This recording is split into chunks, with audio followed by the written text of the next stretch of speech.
नाज़रीन अस्सलाम वालेकुम, मैं हूं मोहम्मद मंसूर मुमताज और आप देख रहे हैं ज़ूम मीडिया। नाज़रीन, कोरोना ने हमारी जिंदगी पर बड़े गहरे असरात मुरतब किए हैं। तिब्बी माहिरीन के मुताबिक ये कोरोना वायरस जो है हमारी आइंदा जिंदगियों तक भी हमारे साथ रहेगा। कितने साल तक रहता है इसकी अभी तक कोई बात जो है वो तस्दीक शुदा नहीं है। इसके आइंदा जिंदगी पर हमारे ऊपर क्या असरात मुरतब हो सकते हैं, इस हवाले से गुफ्तगू करने के लिए आज हमने अपने साथ प्रोग्राम में दावत दी है मोहम्मद अबू बकर शेख को, जो मारूफ मजहबी स्कॉलर हैं और समाजी और सियासी तज्जियाकार हैं और डिप्टी एडिटर हैं माहनामा अल जमीयत रावलपिंडी। सबसे पहले उनको प्रोग्राम में खुशामदीद कहते हैं। अस्सलाम वालेकुम, कैसे हैं आप? ठीक है साहब, आपका बहुत शुक्रिया। अच्छा अबू बकर शेख साहब, ये बताएं कि कोरोना के साथ हमें आइंदा जिंदगी गुजारनी है, इसके मौजूदा क्या असरात हैं और आइंदा हमारी सियासी, मजहबी और समाजी जिंदगी पर इसके क्या असरात मुरतब हो सकते हैं, इस हवाले से अपने ख्यालात का इज़हार करें। बिस्मिल्लाहिर्रहमानिर्रहीम।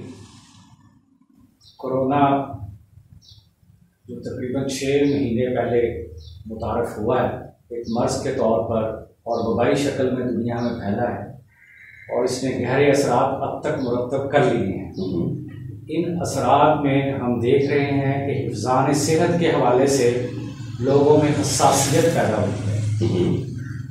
सोने जागने, खाने पीने के मामूलात जो हैं उनके बारे में हसासियत पैदा हुई और ये जो लॉकडाउन है तवील, इस लॉकडाउन का एक खुशगवार पहलू ये है कि लोगों को फुर्सत मिली है कि अपने घरों में कुछ अपने बाल बच्चों के साथ, अपने अहल खाना के साथ वक्त गुजारे।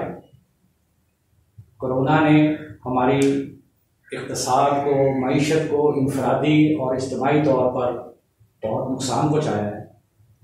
ये कौमी नुकसानात भी हैं और बैनुल-अक़वामी नुकसानात भी हैं, समाजी नुकसानात भी हैं और इसके सियासी पहलू भी हैं। कोरोना मर्ज़ होने के साथ साथ एक गहरे असरात वाली वबा जो शक्ल इख्तियार करने के बाद इस मरहले में दाखिल हो गया है।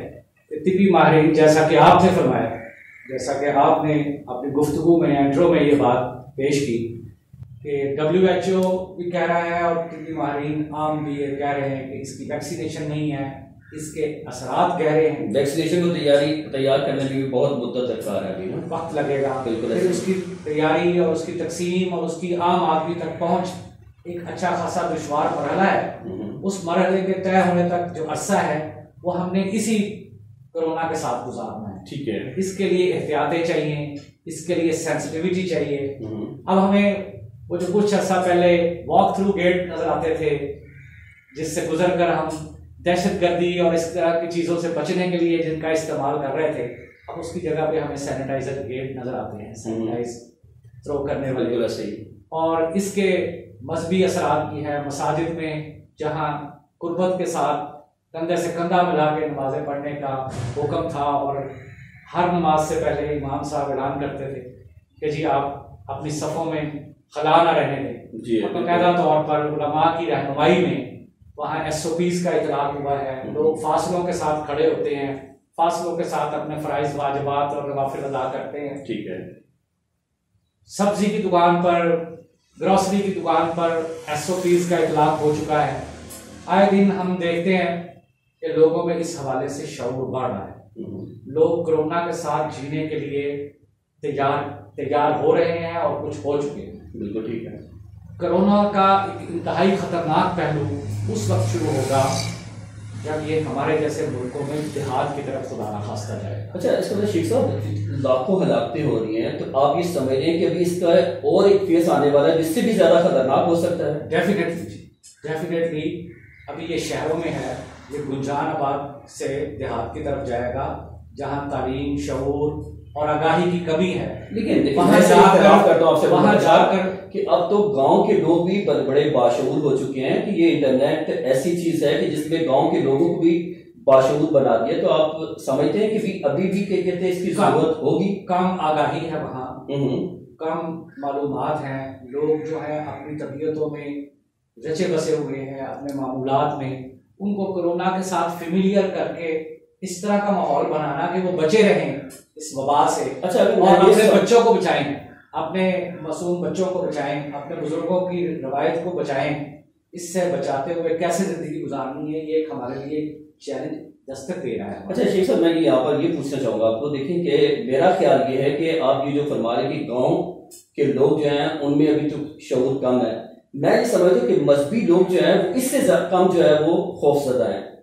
उनका चूंकि तवक्कुल अल्लाह ताला की ज़ात पर ज़्यादा है, इसलिए वो इस वबा को, इस बीमारी को इतना अहम नहीं समझते और लापरवाही भी इस हवाले से कर रहे हैं क्योंकि उनका तवक्कुल अल्लाह ताला की ज़ात पे ज़्यादा है। मसूद साहब, मैं इस तासर से इत्तफाक नहीं करता।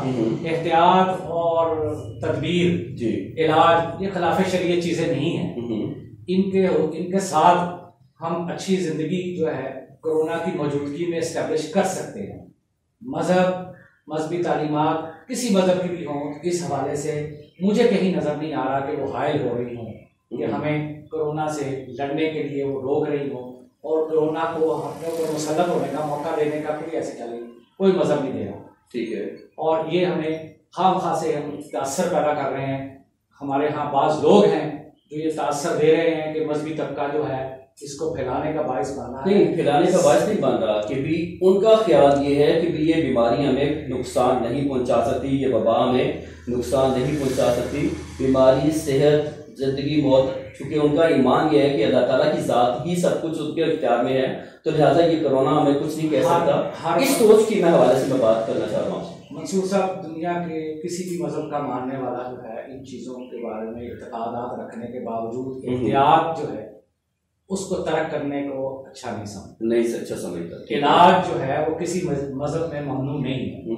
एहतियात जो है वो खिलाफ शरीयत चीज़ नहीं है। बिल्कुल ठीक है। और इस वबा की, इस मर्ज की आमद के बाद हमारा जो समाजी ढांचा है, जो एक कई सालों से, कई दहाइयों से, कई सदियों से चल रहा है, उसमें बाज़ जौहरी तब्दीलियों के इम्कानात मैं देख रहा हूँ। और वो तब्दीलियाँ हैं मेल जोल के मामले में। हमारे यहाँ मुसाफा, मुआनका और दूसरा करीब बैठकर खुशगपियाँ लगाने का जो रवायत है, इसको थोड़ा कोरोना आने के बाद हमें SOPs के ज़रिए असर नई शक्ल देनी होगी। नई शक्ल में इन चीज़ों को हमने इख्तियार करना होगा। अच्छा, उस चीज़ों से हमने दस्तबरदार होना है एक ख़ास मुद्दत के लिए, अपनी जानों के तहफ़्फ़ुज़ के लिए। अच्छा, और ये चीज़ों को हमने मॉडिफाई करना है। जी शेख साहब, ये तो चीज़ें उस वक्त मुमकिन है कि लोग दोस्त अहबाब बैठे हैं खुशगपियों में, लेकिन हमारे मुआशरती और समाजी हमारा माहौल कुछ इस तरह के वसाइल की कमी है। एक एक घर में अगर 20-20 अफराद रह रहे हैं तो किस तरीके से एहतियात की जा सकती है उस घर में, जब उन्होंने घर में वापस आना है, सोना है और क़याम करना है, वहाँ पर खाना खाना है, तो किस तरह मुमकिन है कि इस SOPs पर अमल कर सकें और वो तमाम एहतियाती तदाबीर जो तिब्बी माहिरीन बता रहे हैं उन पर अमल दरामद किया जा सके और खुद को महफूज रखा जा सके। इसके बारे में बताया था। 3-4 महीने पहले ये एक संजीदा सवाल था जी, लेकिन इस वक्त जब हम इस फेस में आ गए हैं कि ये जून की आज दूसरा हफ्ता है और इस सूरत में हम जब देख रहे हैं अपने इर्द गिर्द, तो खासी आगाही जो है वो फैल चुकी है और मज़ीद तेज़ी से फैल रही है। ये बात दुरुस्त है कि दिसंबर में, जनवरी में जब चाइना से या इधर उधर से खबरें आती थी तो लोग यकीन करने को तैयार नहीं थे कि ये कोई वबा है या कोई मर्ज है। और फरवरी में जब यहाँ पहला केस रिपोर्ट हुआ है, उस केस से अब तक के ये 2-2.5 महीने या 10 हफ्ते जिन्हें हम कह सकते हैं, उसमें खासी तब्दीली आई है। सियासी लीडरशिप ने भी इस हवाले से अपना किरदार अदा किया है। हुकूमत और मीडिया ने भी खासी आगाही जो है उसको फ़रोग़ दिया है और लोगों के इर्द गिर्द जो अमवात हुई हैं, जिन लोगों ने, जिनके प्यारों ने इस मर्ज़ की वजह से मुश्किलात बर्दाश्त की हैं, उसने भी एक जनरल पब्लिक में शऊर जो है बेदार। अच्छा शेख साहब, ये फरमा दीजिए कि अभी सोशल मीडिया पर एक तवील अरसे से जब से ये कोरोना वबा फैली है, ये तासुर दिया जा रहा है कि जो भी शख्स, जो भी मरीज जो है हॉस्पिटल में जब दाखिल होता है, उसकी अगर वफात हो जाती है, चाहे वो किसी भी मर्ज में मुब्तला है, तो उसको कोरोना के खाते में डाल दिया जाता है। इस हवाले से आपकी क्या सोच है, आपकी क्या राय है? क्योंकि हमारा सिर्फ मेडिकल का नहीं, मजमूई निज़ाम में खराबियाँ मौजूद है और उसके शोबा तिब जो है ये भी उससे इस्तिस्ना नहीं है इसका। ठीक है। खराबियों की वजह अलग से किसी मौजूद पर बहस बात हो सकती है उस पर, लेकिन ऐसा कह देना कि ये सारा कुछ जो है ये कोई जो मसनूई है ये मुनासिब नहीं है। कोरोना अपनी शिद्दत, अपनी हलाकत तेज़ी के साथ मौजूद है और हमारा मेडिकल स्टाफ, डॉक्टर्स और पैरामेडिकल स्टाफ, नर्सेज और दूसरे लोग उसके साथ फ्रंट लाइन पर काम कर रहे हैं। लेकिन हजरत जिंदगियों से जो भी मौत हो रही है हॉस्पिटल में उसको सिर्फ कोरोना ही डिक्लेयर किया जा रहा है। मैंने अपनी जिंदगी में आज तक इतनी वफात ना तो सुनी ना देखी, जानने वालों में भी बहुत सारे लोग फौत हुए हैं, लेकिन उसके बारे में कि सिर्फ यही बताया जा रहा है कि कोरोना की वजह से वफात हुई है।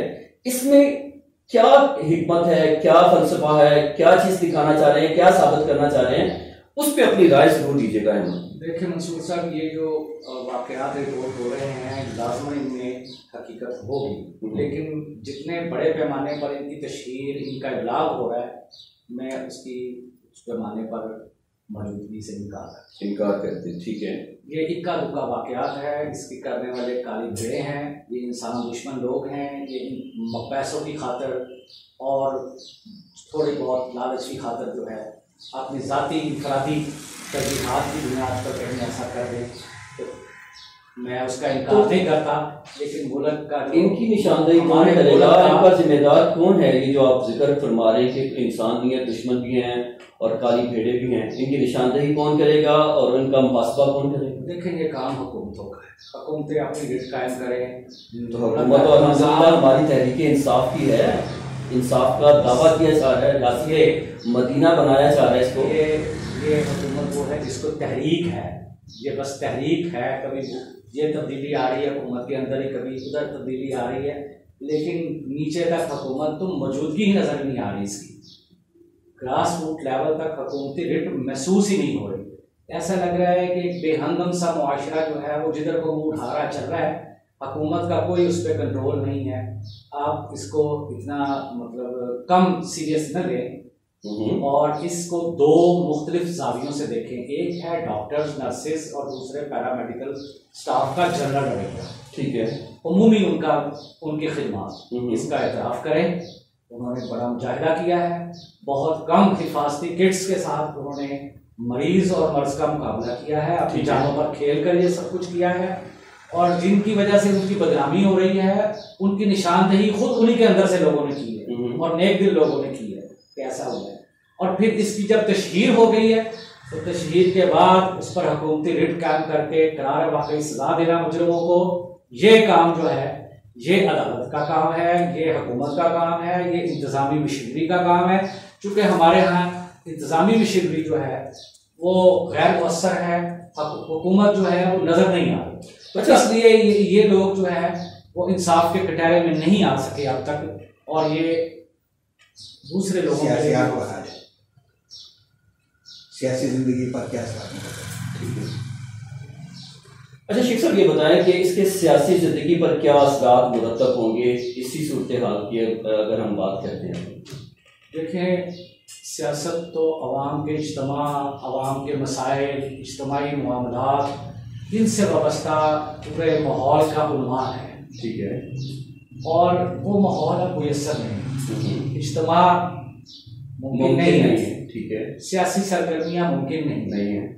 एक काम जो बिल्कुल सर पे खड़ा था और जिसकी तवक्को थी कि वो काम कोरोना के बावजूद किसी शक्ल में बहाल हो जाएगा, बल्दियाती निज़ाम का सिस्टम, एक उम्मीद थी, वो भी हुकूमत ने उसकी तरफ तवज्जो नहीं की और वो अपनी फोर्स बना रही है, बन चुकी है ना, टाइगर फोर्स हो गई, वो कागजों में बनी है, ग्रास रूट लेवल पर, अवामी लेवल पर उसका कोई किरदार नजर नहीं आ रहा। अब के खात्मे के लिए, आगाही देने के लिए या उसको कंट्रोल करने के लिए, उसके खात्मे के लिए टाइगर फोर्स का इस्तेमाल किया जाएगा, क्या कहेंगे सवाल है? देखें, फोर्सेस देखें, हम काउंट करें तो कितनी फोर्सेस हैं, बावर्दी फोर्सेस भी हैं और सिविल कपड़ों वाली भी हैं, खुफिया भी हैं, ज़ाहरी भी हैं, उन सब की मजमूई कारकर्दगी जो है उसको देखकर हम मुल्क के हुकूमत की इंतज़ामिया की कारकर्दगी को जांचते हैं। इस हवाले से हुकूमती और इंतज़ामी कारकर्दगी ज़ीरो ही है, और इस ज़ीरो कारकर्दगी में एक और फोर्स को इंजेक्ट करना, एक और फोर्स की तश्कील करना, ये एक तिफलाना किस्म की सरगर्मी है और इसको किसी पार्टी के कुछ लोगों को नवाजने की एक जरिया हो सकता है, इसके कोई असरात कोई नहीं। शेख साहब, पूरी दुनिया का जो आपस में जाब्ता है वो मईशत की बुनियाद पर है, बिजनेस की बुनियाद पर है। कोरोना ने उसको भी मुतासर किया है, अब आप किस नजर से देखते हैं कि आइंदा ये बैन अवी जो ताल्लुकात हैं, चूंकि मईशत मुतासिर हो रही है, इसके क्या असरात मुरतब होंगे? देखिए, कोरोना ने दुनिया की सबसे ताकतवर मईशत को उसकी बुनियादों को हिला दिया जी। अमेरिका जैसा मुल्क जिसका आलमी इक़्तिसादी निज़ाम में हिस्सा 35 से 40% है, वहाँ सूरत हाल गंभीर है। बहुत बड़े बड़े नाम जो हैं वो बैंकरप्सी की तरफ जा रहे हैं। वहाँ अनएम्प्लॉयमेंट रेट्स जो है, बेरोजगारी का तनासब 30% तक चला गया, रिकॉर्ड। हालांकि ट्रंप के आने के बाद ये रिकॉर्ड हद तक बेरोजगारी कम हुई थी, रिकॉर्ड सतह तक, ठीक है। और ये रिवर्स गियर लग गया इसको कोरोना के बाद। वहाँ अमेरिका जैसा जिसको दुनिया में महज़्ज़ब और तालीम याफ्ता और मुनज़्ज़म रियासत कहा जाता है, उसमें गली महलों में नस्ली फसादात जो है उसकी इतलात आ रही है। वहाँ ये सूरत हाल बन चुकी है कि जहाँ सियाह फाम शहरियों की गुंजान बस्तियाँ हैं, वहाँ पुलिस और वहाँ की इंतज़ामी फोर्सेस जो हैं इस तरह दाखिल हो रही हैं जैसे वो किसी दुश्मन मुल्क में चाको चौबंद हाल। अच्छा, ये कैफियत है। इसी हवाले से इसको हम जब इक़्तिसादी हवाले से अमेरिका की सूरत हाल देखें और उसके कोलिशन पार्टनर फ्रांस और बरतानिया को देखें, या और यूरोपियन ममालिक को देखें जो नेटो और अमेरिका के ज़रिए मुख्तलिफ मुआहदात में जब बंधे हुए हैं, इनके लिए अमूमन कोलिशन पार्टनर का लफ्ज़ हमारे यहाँ इस्तेमाल होता है। ये कोलिशन पार्टनर जो हैं ये दुनिया की 50-55% मईशत को कंट्रोल कर रहे हैं, और इस मुआशी निज़ाम का जो मुआशी इंजन है वो ख़ुद अमेरिका है। और अमेरिका में आप देखें फ़िज़ाई ऑपरेशंस बिल्कुल डेड होकर इस हद तक जो है वो निज़ाम में ख़राबी पैदा कर चुके हैं, इक़्तिसादी निज़ाम में। फिर सनतें, बड़ी बड़ी ट्रक्स और गाड़ियाँ और दूसरी व्हीकल्स बनाने वाले जो हैं वो वेंटिलेटर्स बनाने की तरफ चले गए हैं, तवज्जो दे रहे हैं। और अमेरिका जैसे बासहूलत मुल्क में डॉक्टर और नर्सेज जो है वो ड्यूटियों पे नहीं आ रहे, और यही सूरत हाल जो है वो और ममालिक में भी है। अच्छा, और ममालिक में जाने से पहले मैं आपसे ये पूछना चाहूंगा कि अमेरिका में ये आप फरमा रहे हैं कि सियाह फाम की जो बस्तियां हैं वहां पर हमलावर ऐसे हो रहे हैं जैसे दुश्मन मुल्क पर हमला किया जा रहा है। एक सियाह फाम की हलाकत होती है, पूरे अमेरिका में आग लग जाती है, ठीक है। अब ये कोरोना के बायस क्या जा रहा है कि भी लाखों हलाकतें हुई हैं, तो उसका कोई रिएक्शन नहीं आया हुकूमत के खिलाफ, अमेरिका के सदर के खिलाफ। इसके बारे में क्या कहेंगे आप? ये अमेरिकी अवाम नाखुश है अपने सदर साहब के बाद। सबसे बढ़कर ये है कि अमेरिकी अवाम को जो सदर मिला है इस वक्त, जो आलमी इक़्तिसादी निज़ाम में उसके इंजन की हैसियत से उसको चला रहा है, वो एक गैर संजीदा आदमी है। उसका तासर जो मिल रहा है गैर संजीदा है। वो अपनी अवाम को एक डिटोल जैसा सिरप पी कर उससे गरारे कर कर कोरोना से बचने की तरगीब दे रहा है, और कभी वो इस वायरस को किसी अपने हरीफ की तरफ मंसूब कर रहा है, कभी वो किसी सहाफ़ी से लड़ रहा है, कभी किसी सहाफ़ी के सवाल के जवाब पर उसकी टोका टाकी कर रहा है। ये एक बिल्कुल पसमानदा मुल्क के हालात जैसा मुमासलत रखने वाला माहौल बना हुआ है ट्रंप और उसके मतलब चंद एक लोगों की गैर संजीदगी की वजह से। शेख साहब, ट्रंप गैर संजीदा है और हमारे मुल्क के वज़ीर आज़म गैर संजीदा है, भारत के वज़ीर आज़म गैर संजीदा है, ये क्या वजह है कि इन ममालिक के सरबराह जो हैं वो सारे गैर संजीदा हैं? इससे क्या तासुर दिया जा रहा है दुनिया में? देखें, अमरीकियों ने 8 साल ओबामा को देखा जो सियाह फाम थे, और खामोशी से जाके बैलेट बक्स पर उसका इंतकाम लिया सफ़ेद फामों की मुल्कियों ने, और एक ऐसे अहमकाना तर्ज ज़िंदगी वाले और बोलचाल वाले शख्स को मुंतखब किया जिससे अमेरिका की आए दिन सुर्खी हो गई।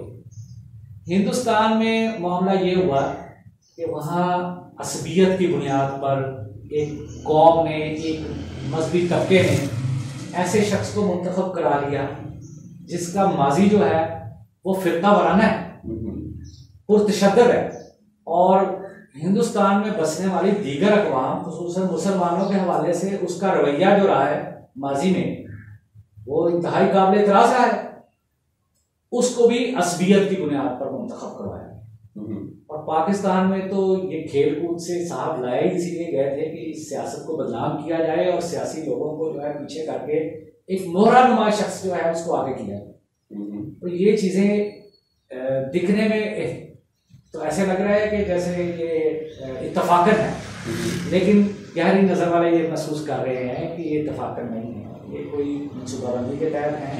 और उस मनसूबाबंदी का जो बुनियादी नुक्ता है कि अवाम को नॉन इशूज में उलझाना और फिर इन अवाम को उलझे हुए, इन नॉन इशूज में उलझे हुए अवाम को उस तरफ लगने के बाद अपने मकासद हासिल करें। अच्छा, ये हमारे जो हुक्मरान है इस वक्त मौजूदा जो वज़ीर आज़म की अगर हम बात करते हैं इमरान खान साहब की, उसके बारे में आज भी एक कसीर तादाद में जो तबका है वो उसको कहता है कि वो खुद ईमानदार है, उसकी टीम अच्छी नहीं है।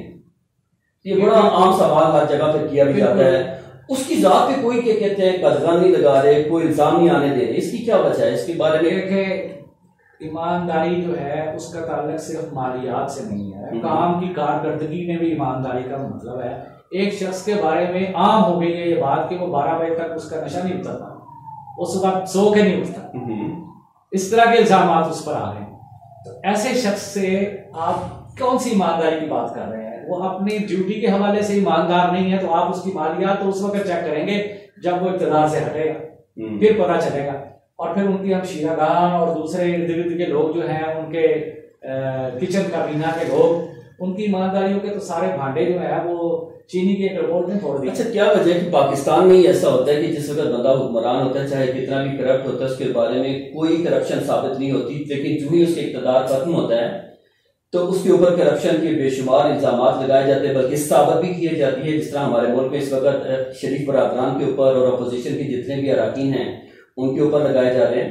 क्या आने वाले वक्त में भी इसी तरह इमरान खान और इसकी टीम के बारे में करप्शन के इल्जाम लगाए जाएंगे और साबित की जाएगी? पहले तो आप ये ज़हन में रखें कि ये टीम पुरानी है, इस टीम में नए कौन है? जो हुकूमत में नहीं है, कुरैशी साहब नए हैं, हफीज पाशा साहब नए हैं, या कौन है नया? सरवर साहब हवाबाजी के जो मिनिस्टर ये नए हैं, ये पंजाब में राजा बशारत साहब हैं ये नए हैं, या उस्मान बुजदार साहब नए हैं, ये कभी एमएनए रहे, कभी एमपीए रहते हैं लोग और कभी वजीर बनते हैं, कभी इनके भाई वजीर होते हैं। ये खुसरो बख्तियार किनका बेटा है, किनका भतीजा है, किस खानदान से है? आप जरा इनका रिकॉर्ड निकाल कर देखें। ये टीम पुरानी है, ये 70 से जब से ये नया पाकिस्तान हमारे वजूद में आया है, मशरकी पाकिस्तान की अलहदगी के बाद, मैं उस वक़्त से एक मामूली सियासी कारकुन हूँ। मैं देख रहा हूँ कि कभी मखदूम सज्जाद कुरैशी हैं, कभी मखदूम अपना ये है शाह महमूद कुरैशी हैं, कभी हामिद रजा गिलानी है, कभी यूसुफ रजा गिलानी है, कभी राजा बिशारत हैं, कभी मलक अल्लाह यार हैं। ये एक ही मतलब चंद 30-40 खानदान है उसके लोग हैं। कभी लीडर जो है इनका बदल जाता है और वो लीडर जो है वो सोचे समझे के बाद अमूमन देखा गया ऐसा शख्स लाया जाता है जो नालायक होता है और वो उस नालायक शख्स को जो है वो हुकूमत में आने के बाद इस्तेमाल किया जाता है।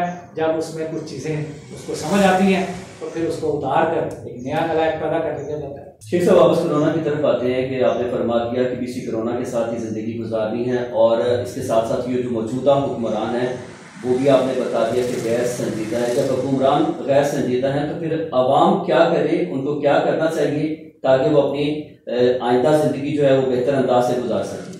बहुत अहम सवाल है और ये दरअसल हमारे मौजूदा हुकूमती और इंतज़ामी ढांचे पर मुकम्मल बदइतमादी का मजहर सवाल है कि उससे हम कोई तवक्को नहीं रखते, उसकी कोई कारकर्दगी नज़र नहीं आ रही, उसका जो रवैया है हुकूमती हो या इंतज़ामी मशीनरी का हो वो इंसान दुश्मन बने, उससे मखलूक को कोई फ़ायदा नहीं पहुँचा। निज़ाम इस तरह अपना आप चला रहा है कि वो अपने लिए भी नाकाफी है। लोग अपनी मदद आपके तहत कोशिशें कर रहे हैं, लोग मार्केटों की जो यूनियन हैं उनके साथ, मार्केटों में काम करने वाले समाजी कारकुनों के साथ, हिफ़्ज़ान सेहत के मामलात जो हैं उनको एहतियात के साथ मैनेज कर रहे हैं। अपनी मदद आपके तहत मार्केटों में स्प्रे करवा रहे हैं, अपनी मदद आपके तहत सैनिटाइजर तकसीम कर रहे हैं, मास्क तकसीम कर रहे हैं, ग्लव्स तकसीम कर रहे हैं। अपनी मदद आपके तहत अवाम में शऊर पैदा कर रहे हैं, सोशल मीडिया के इस्तेमाल के ज़रिए अवाम में शऊर पैदा कर रहे हैं। हुकूमत सिर्फ नंबर बना रही है, हुकूमत सिर्फ खौफ दिला रही है, हुकूमत सिर्फ अपनी नाकामियां जो है उसको छुपाने के लिए नॉन इश्यूज बना रही है। ये शाम को 4 बजे 2-4 सरकारी और हुकूमती एहलकार मिल बैठकर अवाम को रोज़ाना की बुनियाद पर बरखला रहे हैं, लेकिन मुकाम शुक्र है कि पाकिस्तान की इंतहाई लोअर सतह पर ऐसे हसास लोग मौजूद हैं जो समाज को इस बीमारी से बचाने के लिए अमली इक़दाम कर रहे हैं। ये वो लोग हैं जो राशन भी तकसीम कर रहे हैं, ये वो लोग हैं जो लोगों को अद्वियात के लिए भी फंड्स मैनेज करके दे रहे हैं, ये वो लोग हैं जो अवाम के अंदर शऊर और बेदारी पैदा करके इस वबा और इस वायरस से लड़ने के लिए तैयार कर रहे हैं और इसके साथ जीने के लिए इसको तैयार कर रहे हैं अपने आप को। मैं इन डॉक्टर्स से लेकर इन सब समाजी वर्कर्स को खिराज तहसीन पेश करता हूँ और इनसे कहता हूँ कि ये हौसला ना हारे, हिम्मत करें। पाकिस्तान के अवाम ये सब जानते हैं कि उनकी आखिरी और हतमी उम्मीद जो है वो यही लोग हैं कि ये हमारे समाज को बचाने में कामयाब हो जाएंगे इंशाअल्लाह। बहुत शुक्रिया। अबू बकर शेख साहब हमारे साथ मौजूद थे। उनका ये कहना है कि हुकूमती रवैया जो है वो इंसानियत दुश्मन रवैया है। कुछ समाजी और फलाही तंजीमें या इदारे ऐसे मौजूद हैं जो पाकिस्तान में अवाम को अद्वियात भी फराहम कर रहे हैं, राशन की तकसीम भी कर रहे हैं और उनको इस कोरोना के हवाले से शऊर भी बेदार कर रहे हैं ताकि उनकी ज़िंदगी जो है वो बेहतर अंदाज से गुजर सके। इसके साथ ही अपने मेज़बान मोहम्मद मंसूर मुमताज़ और ज़ूम मीडिया की पूरी टीम को इजाज़त दीजिए। नई वीडियो के साथ दोबारा हाजिर होंगे, तब तक के लिए अल्लाह हाफिज़। पाकिस्तान जिंदाबाद, इस्लाम जिंदाबाद, खत्म नबूवत जिंदाबाद।